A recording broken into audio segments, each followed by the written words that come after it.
देश में पुनः स्थापित हो गुरुकुलीय शिक्षा, सच्चे ईश्वर की पूजा करने को कहता है आर्य समाज। समापन पर 6 विभूतियों को आर्य सम्मान से किया अलंकृत। कमलानगर स्थित महर्षि दयानंद पार्क में आर्य समाज मंदिर बल्केश्वर कमलानगर शाखा में 67वें वार्षिक उत्सव पर चल रहे 4 दिवसीय वृहद यज्ञ एवं वेद कथा के समापन पर आर्य समाज समारोह का आयोजन किया गया। मेरठ से आए दिन वैदिक प्रवक्ता आचार्य पुनीत शास्त्री ने कहा कि देश में गुरुकुलीय शिक्षा को पुनः स्थापित करने के लिए प्रत्येक जनपद स्तर पर प्रयास किया जाना चाहिए, तभी देश में भारतीय संस्कृति की रक्षा हो सकेगी और देश का प्रत्येक बच्चा संस्कारित होगा। वेद की शिक्षा को जाने बिना मानव कल्याण संभव नहीं। आत्मोत्थान के लिए भी हमें वेद के मार्ग पर चलना होगा। मनुष्य यदि वेद मार्ग पर चले तो उसके जीवन में कभी दुख नहीं आ सकते। वाद्य यंत्र हारमोनियम के तरानों पर जरा रखना भरोसा भगवान पे, तेरी नैया चलेगी तूफान में, काहे हो तू उदास मना, जब भगवान तेरे पास रे, मैं पत्थर पूजा ना करूं, मेरा ईश्वर पे विश्वास। मन मीत बसा मन में आदि भक्तों गीतों की प्रस्तुति ने मुजफ्फरपुर नगर से आए पंडित भूपेंद्र आर्य ने संकीर्तन को नई ऊंचाई पर पहुंचा दिया। प्रातः 8 बजे चारों वेदों के मंत्रोच्चारण से विश्वेंद्र आर्य पुरोहित ने करीब 100 आर्य दंपति जोड़ों ने 5 कुंडी महायज्ञ में आहुति देकर विश्व शांति की कामना की।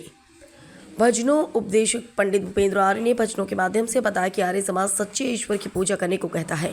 यह ईश्वर वायु और आकाश की तरह सर्वव्यापी है। वह अवतार नहीं लेता, वह सब मनुष्यों को उनके कर्मानुसार फल देता है, अगला जन्म देता है। आर्य समाज मनुष्यों को अवगुण त्यागने की प्रेरणा देता है। इस दौरान वैदिक यज्ञ वेद कथा को घर घर पहुंचाने का संकल्प भी लिया गया। वेद कथा में सैकड़ों की संख्या में आर्यजनों ने धर्म लाभ प्राप्त किया। कार्यक्रम का संचालन मंत्री यतेंद्र आर्य ने किया। समापन पर आर्य समाज मंदिर की बल्केश्वर व कमलानगर शाखा द्वारा समाज में उत्कृष्ट सेवा कार्य करने का कांता बंसल, मंजू गुप्ता, नविता शर्मा, पुष्पलता गुप्ता, नीरज गुप्ता और ऋषि मोहन ठाकुर को आर्य समाज से सम्मानित किया गया। आगरा से मन गुप्ता, समाचार 24। मैं आर्य समाज कमलानगर की मंत्राणी हूँ। मेरा नाम कांता बंसल है। हमारे यहाँ 4 दिवसीय ये कार्यक्रम चल रहा है। इसके पीछे केवल एक हमें वेदों का प्रचार प्रसार करने का ही उद्देश्य है, जो हम 4 दिनों से कर रहे हैं। हमारे यहाँ उच्च कोटि के विद्वान आए हुए हैं, भजनोपदेशक आए हुए हैं, जो समाज को केवल यही दे रहे हैं कि हमें सत्य की ओर लौटना है, क्योंकि हमारे समाज में बहुत अंधविश्वास फैला हुआ है। तो देव दयानंद ऋषि महाराज ने हमें यही सिखाया था कि आप सत्य को पहचानो। तो हमारा बस यही उद्देश्य है इस कार्यक्रम को करने का, कि हम सबको सत्यता से जोड़ें। धन्यवाद। कमलानगर का मंत्री, ये प्रोग्राम हमारा 4 दिवसीय जो चल रहा था, आज समापन की ओर है। इसमें हम सब क्षेत्रीय वासियों ने और सब आर्य समाज के लोगों ने बढ़ चढ़कर इसमें भाग लिया और बहुत सुंदर प्रोग्राम ये जो है हुआ। इसमें हमारे आर्य समाज के मुख्य वक्ता जो थे पुनीत जी आए हुए थे। उन्होंने जो है बहुत सुंदर भजन अपने जो है प्रवचनों से हमें लाभान्वित किया। और ये भजनोपदेशक जो है हमारे बीच मुजफ्फरनगर से पंडित भूपेंद्र आर्य जी आए हुए थे। इन्होंने अपने भजनों से हमें जो है बहुत लाभान्वित किया। और सभी लोग कह रहे हैं कि इस प्रोग्राम 4 दिन का नहीं, कम से कम 7 दिन का होना चाहिए था। ये इस प्रोग्राम में जो है सभी ने बढ़ चढ़ कर भाग लिया। आगे हम जो है इस प्रोग्रामों में 3 प्रोग्राम और करते हैं। एक रामनवमी का प्रोग्राम करते हैं, एक वेद प्रचार सप्ताह करते हैं जो हम घर घर जाके करते हैं। और हमारे यहाँ F94 जो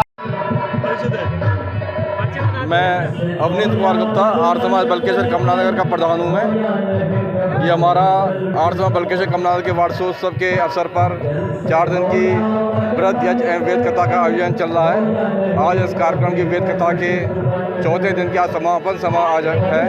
हमारे 4 दिन तक मेरठ से पधारे हुए उच्च कोटि के विद्वान आचार्य पुनीत शास्त्री जी के बहुत ही सुंदर प्रवचन और वेद कथा का उन्होंने हमारे सामने प्रस्तुत की।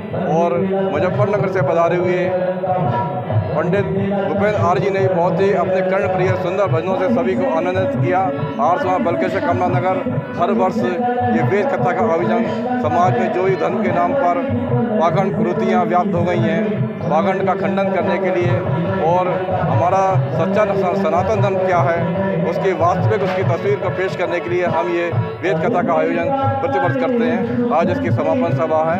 आप सभी लोग यहाँ पे सभी ने बड़े उत्साह से इसमें श्रद्धालुओं ने बढ़ चढ़ करके वेद कथा में भाग लिया। सभी का बहुत बहुत धन्यवाद।